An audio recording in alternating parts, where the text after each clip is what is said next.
স্থগিত হওয়া ফেডারেশন কাপের ফাইনালে কাল আবারও মুখোমুখি হচ্ছে বসুন্ধরা কিংস ও ঢাকা আবাহনী।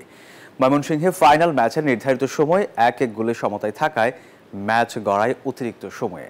সেখানে 15 মিনিট পর আবারও আবহাওয়ার কারণে বন্ধ হয়ে যায় ম্যাচ। তাই আবারও নতুন করে বাকি 15 মিনিটের জন্য মাঠে নামবে দুই দল।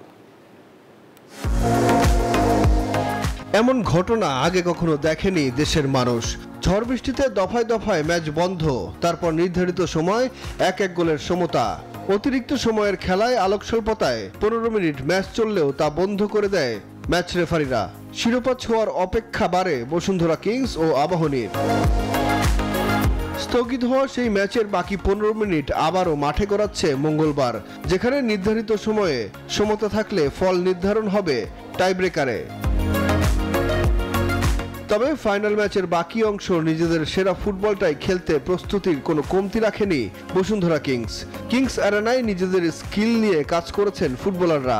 প্রতিপক্ষকে ঘায়েল করতে সব ধরনের প্রস্তুতি নিয়েছেন তিতার শিষ্যরা। অন্যদিকে থেমে নেই ঢাকা আবাহনীও।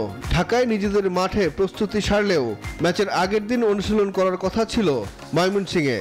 তবে তীব্র জ্যামের কারণে ঢাকা থেকে মাঠে পৌঁছাতে না পারায় অনুশীলন করতে পারেনি আকাশে নীলরা। ময়মনসিংহে ম্যাচটি শুরু হবে বেলা 3:30টায়।